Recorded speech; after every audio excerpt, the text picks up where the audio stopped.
Praise lord. దేవుని మహాకృపను బట్టి మనల్ని సజీవులుగా ఉంచిన దేవుని నామంకే మహిమ ఘనత ప్రభావం చెల్లించుకుందాము. అందరూ ఎలా ఉన్నారండి? బాగున్నారు కదా? ఈరోజు నేను ఒక టాపిక్ గురించి మాట్లాడాలనుకుంటున్నా. అదేంటంటే నలుపు. నేను వేసుకున్న డ్రెస్ కలర్ ఉంది కదా, అదే నలుపు.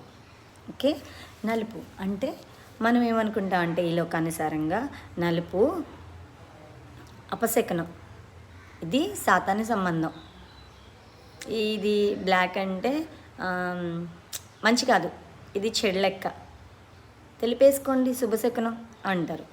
కానీ దేవుడు అన్నిటిని సమానంగానే సృష్టించాడు కదా. దేవుడు రంగులన్నిటినీ ఆయనే ఇచ్చాడు, మనుషుల్ని ఆయనే చేశాడు కదా. కాబట్టి అన్నిటిని మంచిదని ఆయన చేసి ఉంచాడు. కాబట్టి బ్లాక్ అంటే సాతాను కాదు. నేను ఒక వాక్యాన్ని మీకు చూపిస్తాను, అది దేవుడే మాట్లాడాడు. అది వచ్చి యెషయా గ్రంథము 14వ అధ్యాయము 12వ వచనం. ఒకసారి చదువుదామా? తేజు నక్షత్రమా, వేకువ చుక్క. ఇక్కడ ఏమంటున్నాడు దేవుడు? ఎవరి గురించి చెప్తున్నాడు? తేజు నక్షత్రమా, వేకువ చుక్క. నీ గురించి నా గురించి మాట్లాడుతున్నాడా దేవుడు? నో. ఇది అక్కడ సాతాన్ గురించి దేవుడు మాట్లాడుతున్నాడు. సాతానికి ఏమని పేర్లు పెట్టాడు దేవుడు? వేకువ చుక్క, తేజో నక్షత్రమా అన్నాడు.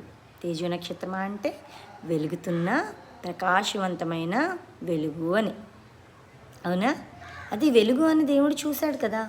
కానీ అది సాతానుగా ఎందుకు మారింది? ఆ తేజో నక్షత్రము సాతానుగా ఎలా మారిందో కింద వచనం చూద్దాం. నేను ఆకాశమునకు ఎక్కిపోయేదను, దేవుని నక్షత్రమునకు పైగా నా సింహాసనమును హెచ్చించుకొందును. ఏమనుకుందండి సాతాను? దేవుని సింహాసనమునకు పైగా తన సింహాసనాన్ని హెచ్చించుకుంటుందంట. దేవునికి పైగా మనం ఉండాలని మనం కోరుకుంటామా? కోరుకోకూడదు కదా. ఎందుకంటే మనల్ని సృష్టించిన వాడు గొప్ప దేవుడు. అవునా? మనం ఇంకొకరిని ఎవరినైనా సృష్టించగలమా? మనం ఆ పొజిషన్కి వెళ్ళగలమా? లేదు కదా. ఎందుకంటే అది దేవునికి మాత్రమే సాధ్యం. కాబట్టి మనకి అలాంటివి ఏమీ సాధ్యం కాదు. కానీ ఇక్కడ సాతాను ఏమనుకుంది?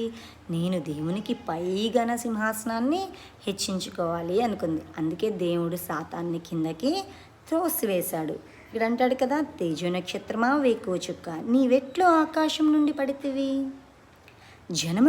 జనములను పడగొట్టిన నీవు నేల మట్టకు ఎట్లు నరకబడితివి? ఎవరు నరికేశారండి ఆ తేజో నక్షత్రాన్ని?